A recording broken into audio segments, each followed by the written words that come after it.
अस्सलाम वालेकुम। Chapter number 1 स्टीशियोमेट्री continue है। लास्ट वीडियो में हमने इसका इंट्रोडक्शन देखा था। अब आज की वीडियो में हम कुछ बेसिक डेफिनेशंस डिस्कस करेंगे। ठीक है, तो स्टार्ट करते हैं। टॉपिक स्टार्ट करने से पहले एक बहुत इंपॉर्टेंट बात है अबाउट पार्टिकल। ठीक है, तो सबसे पहले इसको देख लो।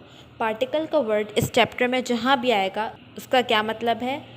एटम, मॉलिक्यूल या फिर आयन। ठीक है, पार्टिकल में तीनों चीज़ें आती हैं। एक पार्टिकल एटम भी हो सकता है, एक पार्टिकल मॉलिक्यूल भी हो सकता है और पार्टिकल एक आयन भी हो सकता है। अच्छा, अब आते हैं अपने टॉपिक की तरफ, मोल्स। ठीक है, फर्स्ट जो हमने टर्म डिस्कस करनी है दैट इज़ मोल। अच्छा, इससे पहले अगर मैं तुम लोगों से ये पूछूं कि मेरे पास एक स्पून सॉल्ट है, अब इस 1 स्पून सॉल्ट में कितने नंबर ऑफ पार्टिकल्स होंगे? ठीक है, ये सॉल्ट है मतलब NaCl है, तो इस 1 स्पून सॉल्ट में कितने पार्टिकल होंगे सोडियम क्लोराइड के? ठीक है, तो इसका आंसर क्या हो सकता है कि ह्यूज अमाउंट होगी। ठीक है, बहुत ज़्यादा नंबर ऑफ पार्टिकल्स हैं, लार्ज अमाउंट में है। ठीक है, क्योंकि पार्टिकल्स कैसे होते हैं? बहुत स्मॉल। तो अगर हमारे पास सैम्पल 1 स्पून भी है तो उसमें जो नंबर ऑफ पार्टिकल्स होंगे वो बहुत ज़्यादा होंगे। ठीक है, इतनी ह्यूज क्वांटिटी को बताना इतना आसान नहीं है। तो साइंटिस्ट ने क्या किया, लार्ज क्वांटिटी को ईजिली डिफाइन करने के लिए, ठीक है, उन्होंने एक यूनिट बनाई ताकि हम लार्ज क्वांटिटी को एक्सप्रेस कर सकें। उसे हम क्या कहते हैं? मोल। मतलब अगर हम 1 मोल की बात करें तो उसमें large number of particles present होंगे। इसको समझने के लिए एक एग्जांपल देखो। फॉर एग्जांपल हमारे पास 12 ऑरेंज हैं। अब ये लार्ज नंबर है, ठीक है, 12। तो इस लार्ज नंबर को शॉर्ट फॉर्म में एक्सप्रेस करने के लिए हम एक वर्ड यूज़ करते हैं, डजन।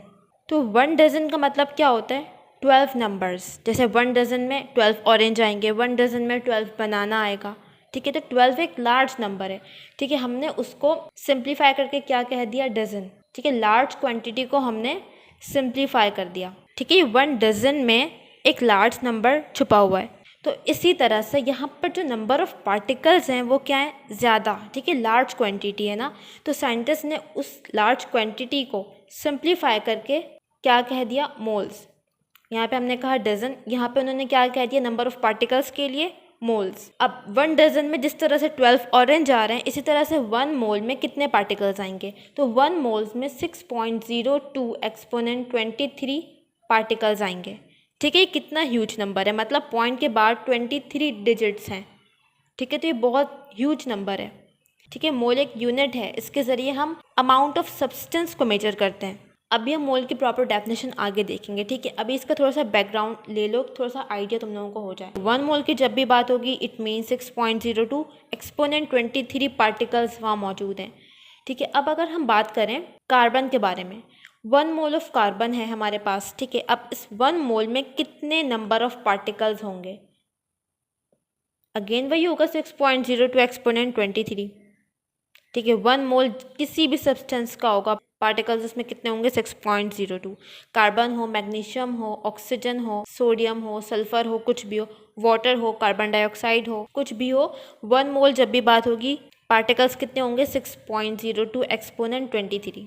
1 मोल ऑफ, अगर हम मैग्नीशियम की बात करें तो 1 मोल ऑफ मैग्नीशियम में कितने पार्टिकल्स होंगे? Again 6.02 exponent 23। अच्छा, अब एक और बात यहाँ पर समझ लो कि 1 मोल की बात होगी पार्टिकल 6.02 एक्सपोनेंट 23 होगा। ठीक है, यहाँ तक क्लियर है? अच्छा, अब पार्टिकल्स सेम होंगे, नंबर ऑफ पार्टिकल्स सेम होंगे, लेकिन यहाँ पर जो मास है ना वो डिफरेंट होगा। 1 मोल ऑफ कार्बन में पार्टिकल इतने हैं, लेकिन 1 मोल ऑफ कार्बन का जो मास है वो कितना होगा? 12 ग्राम।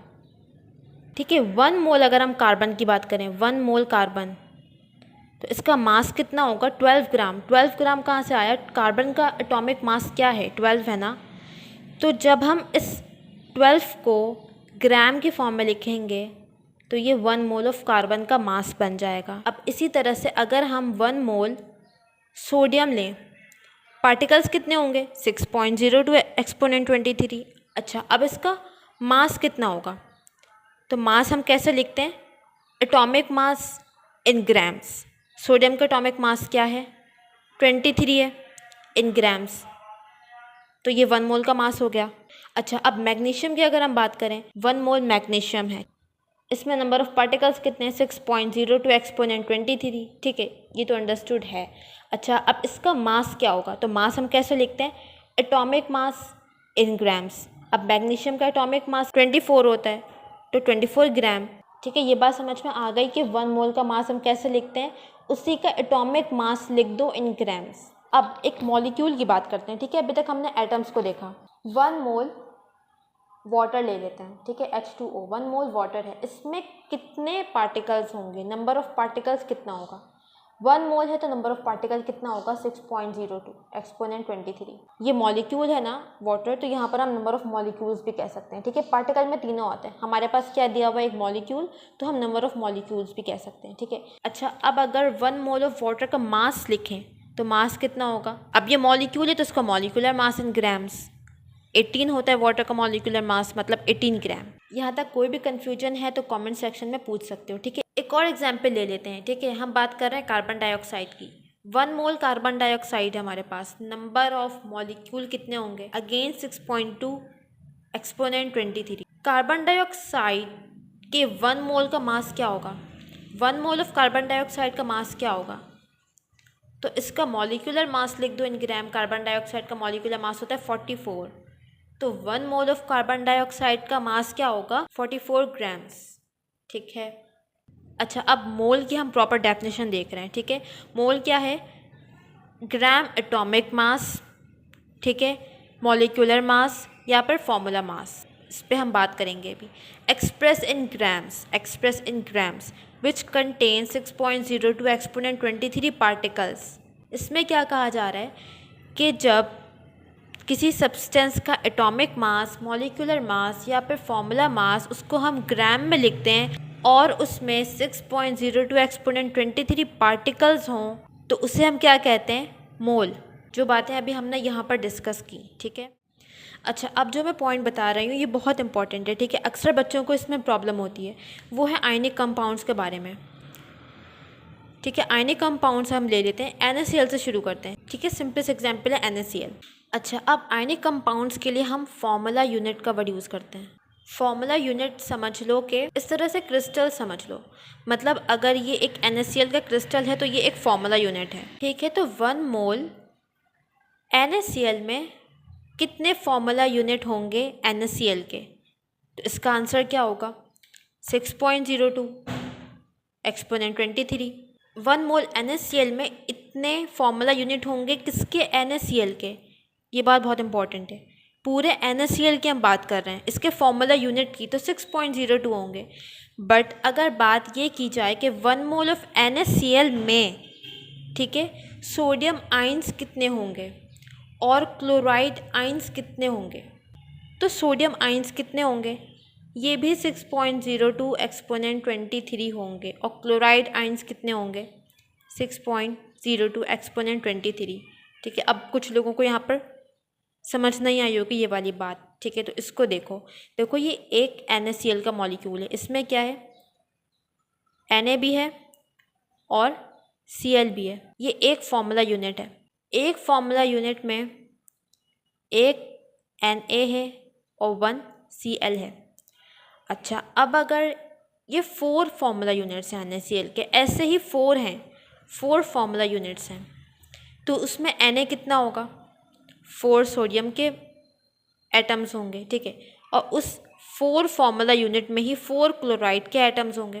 तो जब 6.2 एक्सपोनेंट 23 फॉर्मूला यूनिट्स होंगे इसी तरह से, तो उसमें 4.02 एक्सपोनेंट 23 सोडियम भी होगा और 6.02 एक्सपोनेंट 23 क्लोराइड भी होगा।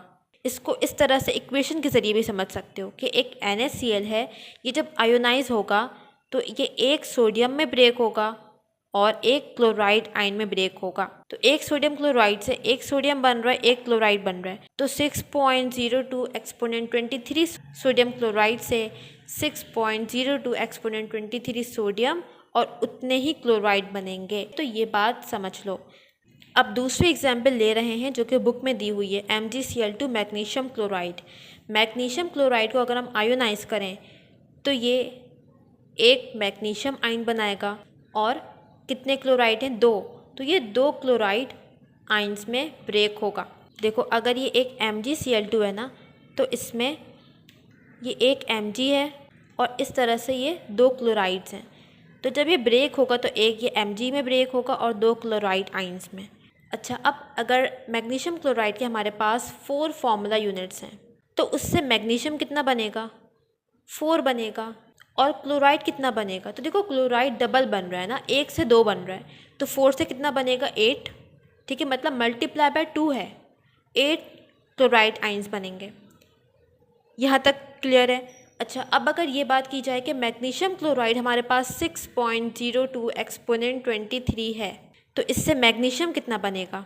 6.02 एक्सपोनेंट 23। बट एक MgCl2 2 क्लोराइड दे रहा है, तो इतना MgCl2 कितना क्लोराइड देगा? Multiply by 2। ठीक है, 2 से मल्टीप्लाई कर दो कि 6.02 को एक्सपोनेंट 23 को, 12.04 एक्सपोनेंट 23 क्लोराइड आइंस। अब अगर यहाँ पे कोई ऐसी एग्जाम्पल हो जो 3 आइंस में ब्रेक हो रहा हो, ठीक है, 3 आइंस बन रहे हैं, तो क्या करोगे? 6.02 को 3 से मल्टीप्लाई करोगे, 18.06 एक्सपोनेंट 23। तो पहले आयनिक कंपाउंड्स के लिए पहले आयनिक कंपाउंड का फॉर्मूला देखो और ये देखो कि वो किस में ब्रेक हो रहा है। अच्छा, अब एक नंबर है जो कि हमने कई बार यूज़ कर लिया, ठीक है, वो क्या है? 6.02 एक्सपोनेंट 23। अब ये क्या है? इसे हम कहते हैं एवोगैड्रो नंबर। एक साइंटिस्ट है जिसने ये नंबर ड्राइव किया, ठीक है। ये नंबर ऐसे ही नहीं लिखा हुआ, ऐसा नहीं है कि कोई भी नंबर लिख दिया, कार्बन को स्टैंडर्ड बना के उन्होंने ये नंबर ड्राइव किया है। तो इस नंबर के पीछे भी एक पूरा रीज़न है। ये एक कांस्टेंट नंबर है, इसे हम कहते हैं एवोगैड्रो नंबर। एवोगैड्रो नंबर को हम डिफाइन कैसे करते हैं? Number of particle in 1 mole of a substance. ठीक है, अभी तक हमने यही देखा ना कि 1 मोल में जितने भी पार्टिकल्स आ रहे थे वो कितने थे? 6.02। मतलब 1 मोल में जितने भी पार्टिकल्स होंगे उसे हम क्या कहेंगे? Avogadro number.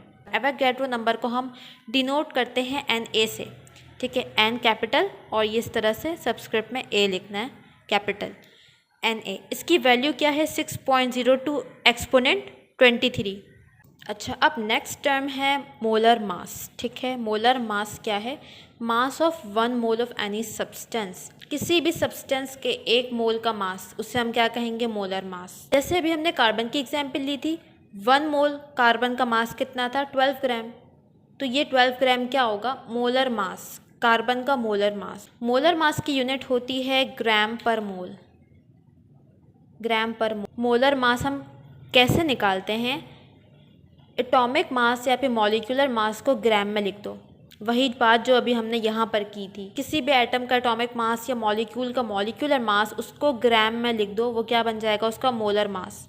जैसे कार्बन का एटॉमिक मास 12 है, ग्राम में लिख दिया, क्या बन गया? इसका मोलर मास। वाटर मॉलिक्यूल है ना, इसका मॉलिक्यूलर मास होता है 18, अगर हमने 18 ग्राम लिख दिया तो ये क्या हो गया? वाटर का मोलर मास। मैग्नीशियम का मोलर मास क्या होगा? 24 ग्राम्स। 24 इसका एटॉमिक मास, ग्राम में लिख दो, मोलर मास बन गया। अच्छा, अब कार्बन डाइऑक्साइड का मॉलिक्यूलर मास होता है 44 AMU। ठीक है, ये मॉलिक्यूलर मास है, इसका मोलर मास लिखना है 44 ग्राम।